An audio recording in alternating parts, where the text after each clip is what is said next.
Today I'm talking to Peter White, the Chief Executive of IABM. Hello, Peter. First of all, Hi. tell us about the IABM.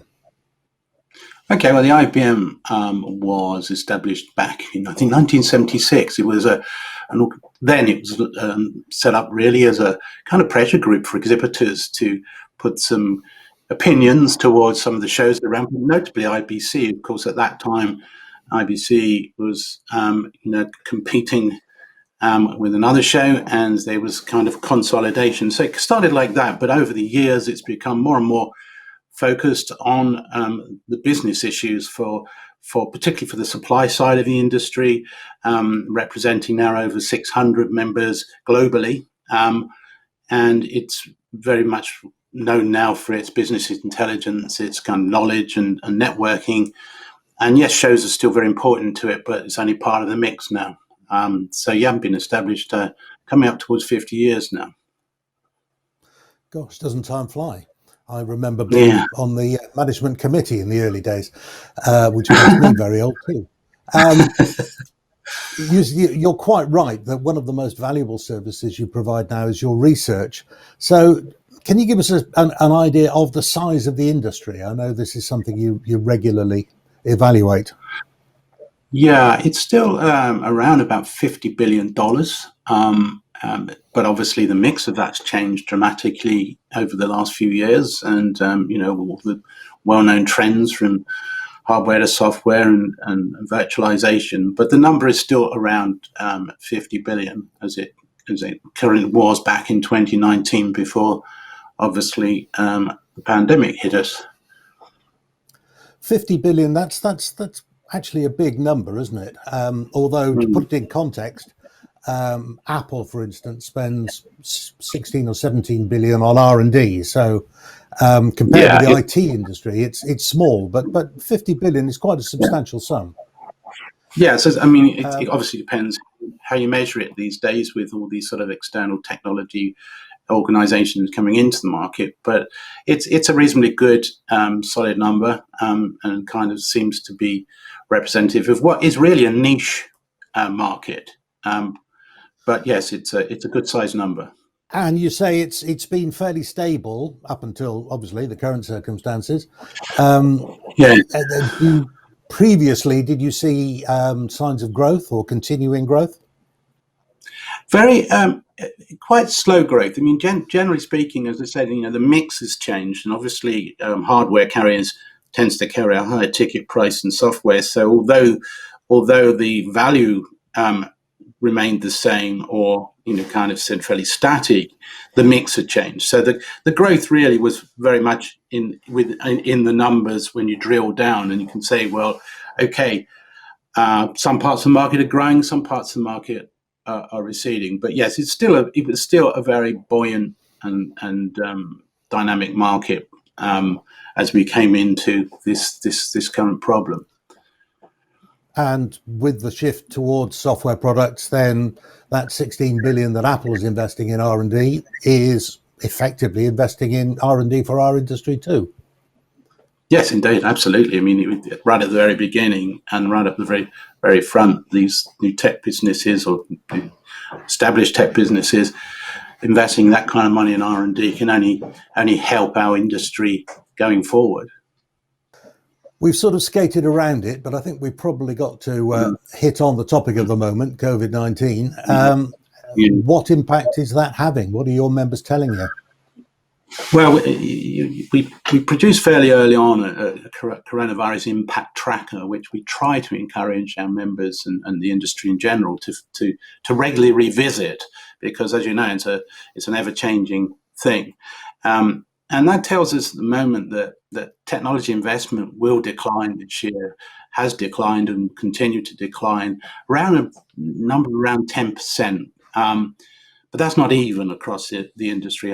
As I said before, hardware revenues are declined more significantly than software revenues. And I guess the consequence of the pandemic forcing technology users to move to remote models has also pushed the subscription side of the software business even faster. I mean, what we're saying really, and what we're seeing, and it's quite common, I think, in when some event like this takes place, and obviously this is, the word is unprecedented, isn't it, on everyone's tongue? But if you go back to 2008, we saw an acceleration of change there when the economic crisis hit us, and this pandemic, which will no doubt be followed by an economic crisis, has forced change even faster, forced people to accept new technologies more quickly. That was already happening. So the move from hardware to software has accelerated dramatically out of necessity.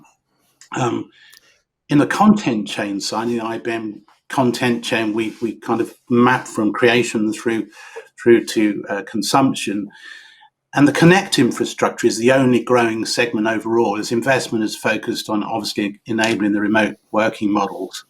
And other trends of growth are growth in obviously remote editing and production in the content creation and production part of the chain, and then publish in the internet and social distribution, and obviously OTT. So, we're seeing a mixed bag, but overall the decline is around 10%. So $5 billion. Yeah, sure. I mean, yeah, that 10% is probably quite reassuring, isn't it? One thing that I'm picking up on is that people need to move much more quickly now. Suddenly there is a pressing need to set up remote production solutions. So whereas people have been talking about a year to plan a project and test a proof of concept, people tend to be diving in much more now. Yeah. I mean, it's one of the things that we've noted, and I think it's not unexpected, but people become much less risk averse. They've taken risks at the media company part of the chain, at the buying side of the chain. Buyers are now just taking risks. They have no choice, and they're just pushing through the changes that they always planned to change. I mean, we've seen changes in the last few months that would have taken years. It would have followed the normal pace of change, where there's this big gap between what buyers are looking at for the future and what they're actually investing in currently. But those two have come together much more, and the kind of a new model is very much about dynamic change, quick change. And one of the things that we felt is kind of, back in December last year, we produced a report called Adapt for Change report, and we feel now that this report is very much good reading now, good reference point for the change, because we identified three key factors: the financial effect, which is as a service, where the implications of a cash flow crunch that suppliers feel when they move from a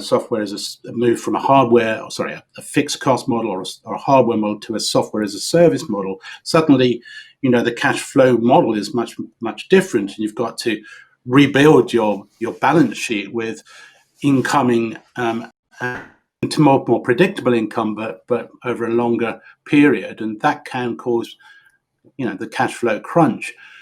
And I think companies during before the pandemic were balancing their recruitment of new customers and retention of customers with the need to maintain that financial strength by gradually making the transition from a lump capital expenditure, CapEx kind of model, to this software as a service, OpEx model.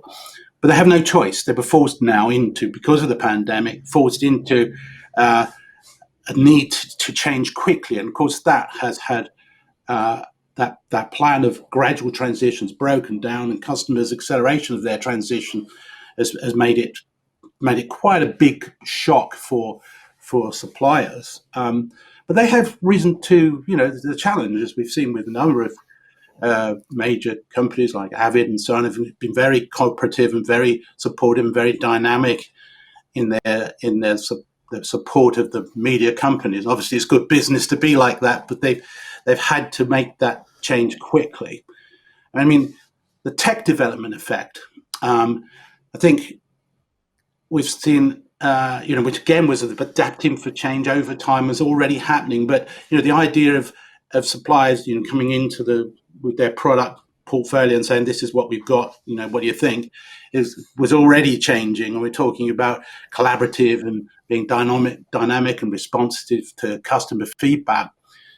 But now again, this agility has been accelerated, and the need for business continuity has been the absolute imperative. And so all of this change now we've seen product development accelerated and risk being taken, as I said earlier. So I think that effect of change as well. The pandemic has changed that mindset, which we believe won't return to how it was before.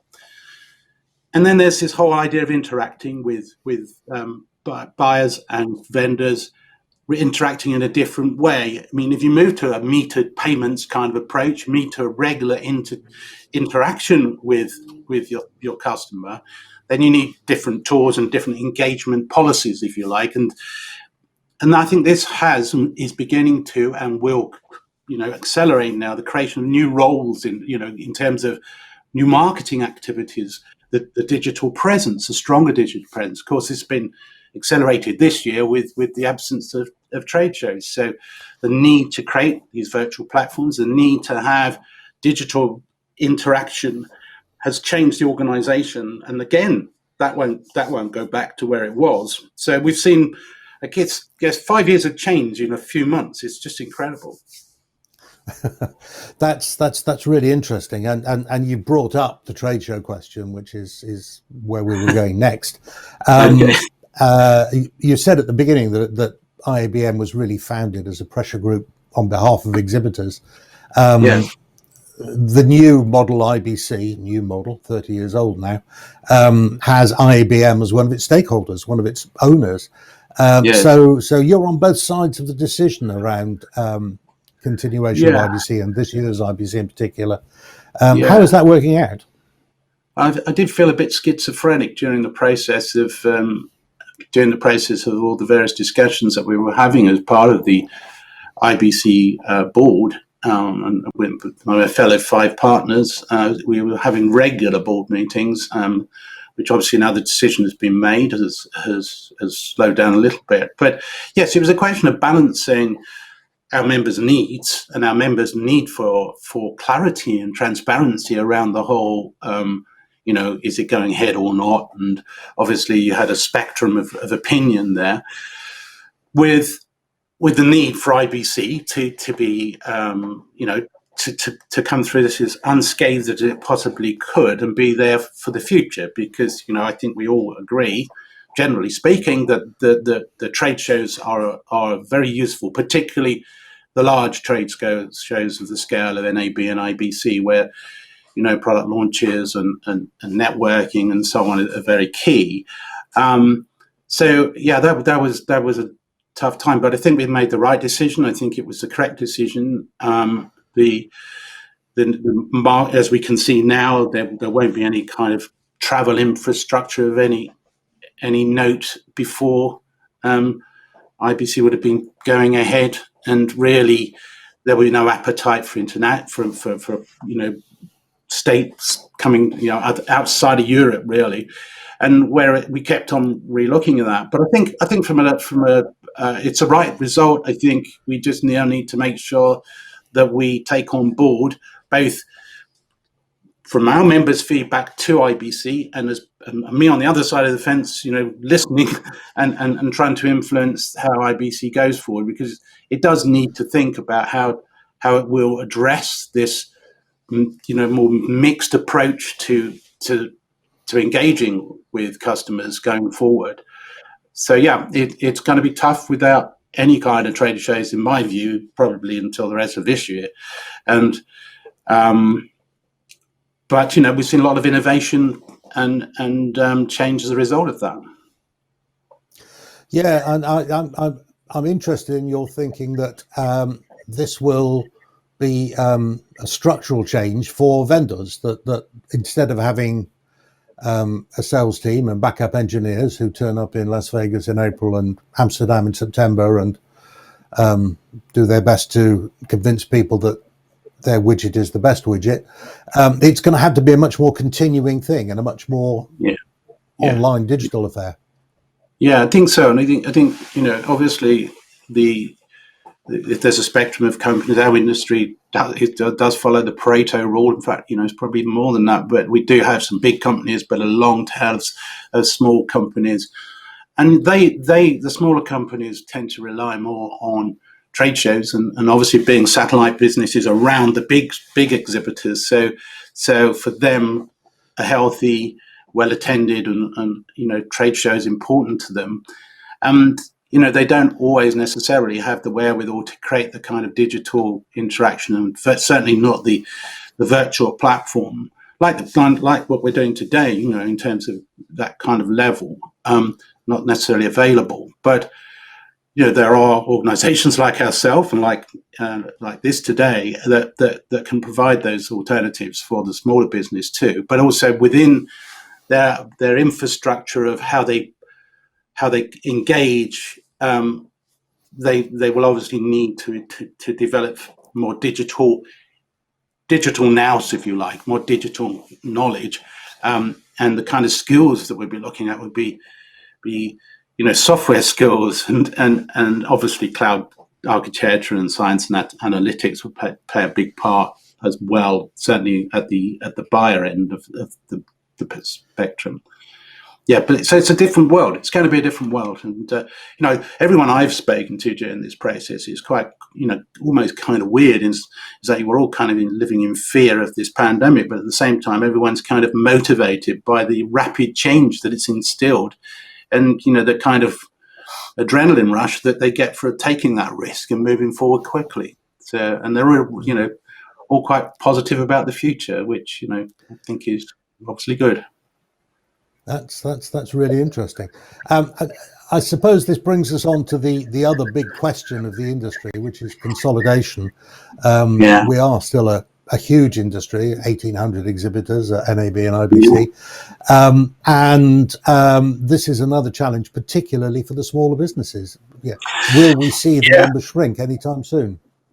I think it is, as you know, that you've been watching it for many years, and I have now, and I think that we see small innovative businesses be snapped up by sometimes by the media companies now who are building an insourcing approach, but also by the bigger multinational businesses who want to leapfrog some R&D quite quickly by making an acquisition. However, what I said earlier about the cash flow crunch will certainly make some of the larger companies who are making this transition less cash rich to go out there and make these acquisitions. But I also feel that there might be a trend towards the media companies themselves who, like RTL, we've seen recently make acquisitions of vendors. See a bit more of that, because for two reasons. One is they want in control of the tech and the roadmaps, because it's pretty chaotic and unpredictable at the moment, but also to save strategic suppliers who are important to them from the financial distress that they might be feeling. So I think it's going to be a different M&A market. It's bound to slow down because of the lack of maybe cash rolling around in the market. But I'm kind of an optimist on this. I believe 5 years from now we'll still be looking at 1,800 suppliers, but there'll be a whole new raft of 500 new media businesses that have come in that are the lifeblood really of the innovation of the industry as well. So there'll be a bit of a hiatus as people lick their wounds. There'll be some strategic acquisitions for to save from financial distress, but also cementing your supply chain. And then I think we'll slowly, probably 2024, come back to some semblance of normality in terms of the M&A market, but not specifically the same in the same way as it is now. It's the famous Chinese curse, isn't it? May you live in interesting times. These are very interesting times, Peter. Thank you very much. Before I let you go, though, I have to ask the question that I'm sure most of the viewers are wanting me to ask, which is, tell us about the guitars hanging behind you. Well, yes, yes, I'm a bit of a closet, guitar player. I can collect them more than play them at the moment. It's been a busy time, but I do enjoy, that as a form of relaxation. I'm never going to be anything other than an amateur, but I enjoy them, and they're good ornaments. But they're all Peter different. White. Sorry. Peter White, CEO of IABM. Thank you very much indeed. Thank you.